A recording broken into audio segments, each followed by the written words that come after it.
Welcome to the 2024 Economic Depression and Preparation Channel. I'm your host, Tony. Thank you for joining me on this August 22nd, 2024 edition. Please be sure to subscribe to this channel for the latest interpretation of financial news as it becomes available for the pure, unadulterated truth. I appreciate your support, and I read all of your comments. Today, we're just going to briefly talk about the economy in terms of the interest rates going down, the jobless claims going up, and things. I'm looking forward to that rate cut coming up in September and what it means as we head in towards this big election season and other things that have been going on in terms of economically. The Federal Reserve meeting is going to be happening tomorrow, and they're going to be looking at some of the same data that everyone else is looking at as well. Now, in the meantime, the average 30-year mortgage rate drops to the lowest level in 15 months. This seems to be good news for homeowners. People are looking to refinance or possibly, get a second rental property or Airbnb.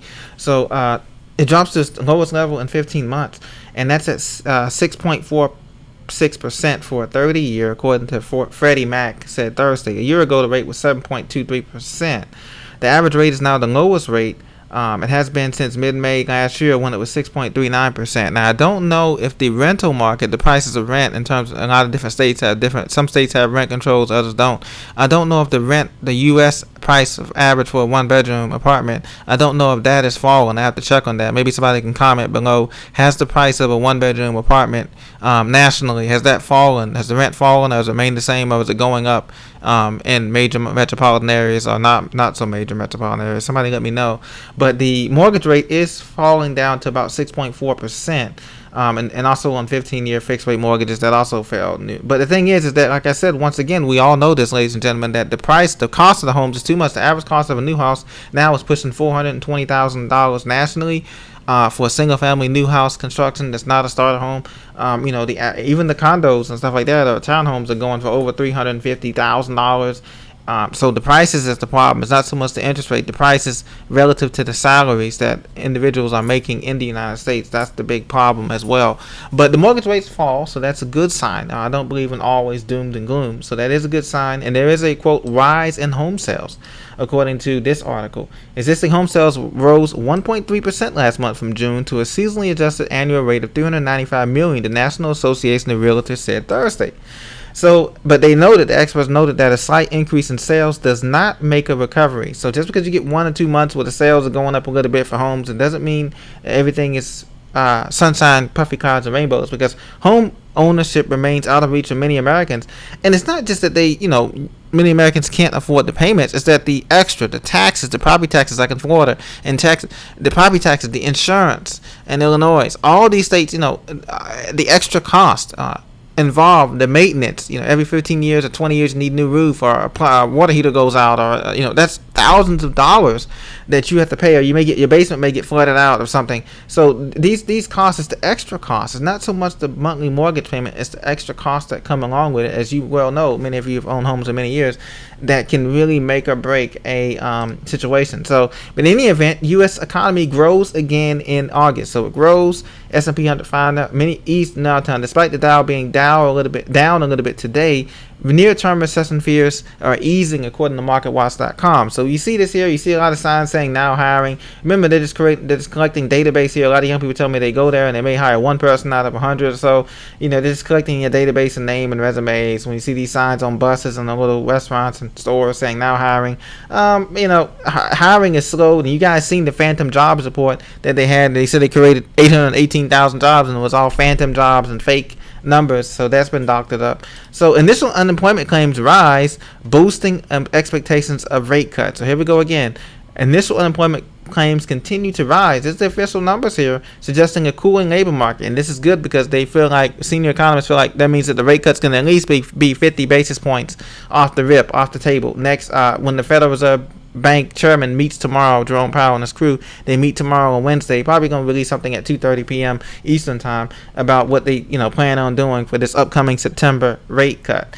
Total of 232,000 initial jobless claims during the week was up from the previous week's revised figure of 228,000. So they revised it up and not down. But yet the other month, the 800,000 jobs, they revised that down, saying it was all phantom, it was fake.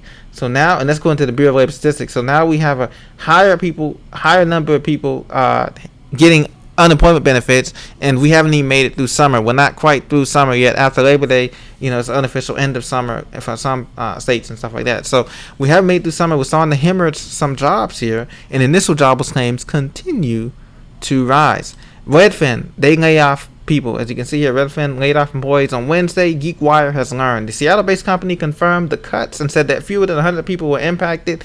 But this adds up, 100 here, 100 there. So many companies, so many restaurants are closing. You guys know, you go downtown, you go to Midtown, you go to out in the suburbs, exurbs. So many companies are closing. 100 here, 500 people here. Stores are closing. Dollar General, Family Dollar, just a host of other general stores that are closing in hospitality, transportation, utilities, a number of range. And this is going to have an impact on our economy, because if people don't have jobs, they all bunch together in multi-generational houses and homes, and they have to share cars and share resources. That means there's less jobs, actual good paying jobs available for college graduates or professional graduates, white collar jobs, or whatever you want to call it. There's going to be less of that available as we continue to feel the burden of, we have over 350 million people in this country officially, and then we have another 20 million people here through illegal means, all from all over the world, not just from the particular spots that people highlight all the time on the news. They're coming from all over the world on those southern borders, and that's what many people don't understand. And that's going to tax the taxpayers. The American taxpayers are going to be taxed. They're going to be hurting for resources as we go on. Regardless of who gets in office, these next couple of years are going to tax the American tax system, and the American healthcare, the education, you name it, the public work system, and that's what's going to be the big concern as this economy continues to try to find ways to grow. So that is the major concern that we're looking at, ladies and gentlemen. And so regardless of what happens on Dow Jones, the market may go up to 50, 40, 45,000, 50,000 points on the Dow Jones. It doesn't matter. The Main Street people are hurting. And they're gonna have to be the ones to come up with, how can they pay their bills? How can they get come together as a family unit or as a community to survive this slowdown that's not gonna last just 1 year or 3 years. We're looking at a possible 5 to 10 year type of thing, like what Japan had, a depression, really. But they'll call it a recession or a slowdown, or change the numbers, or change the definition like they did with the recession. They changed the definition of a recession. Instead of it being 2 negative quarters of GDP, they work some magic and work some numbers. So I'm pretty sure they'll change the definition.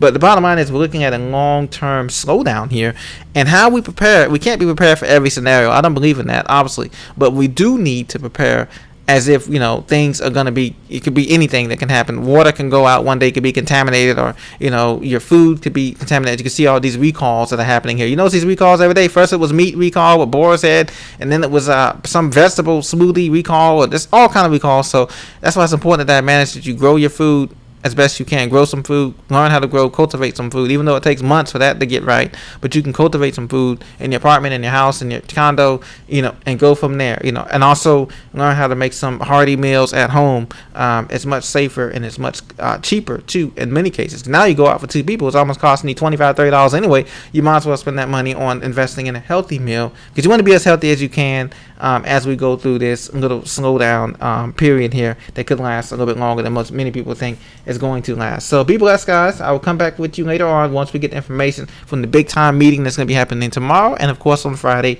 God bless. Talk to you very soon. Thank you for listening.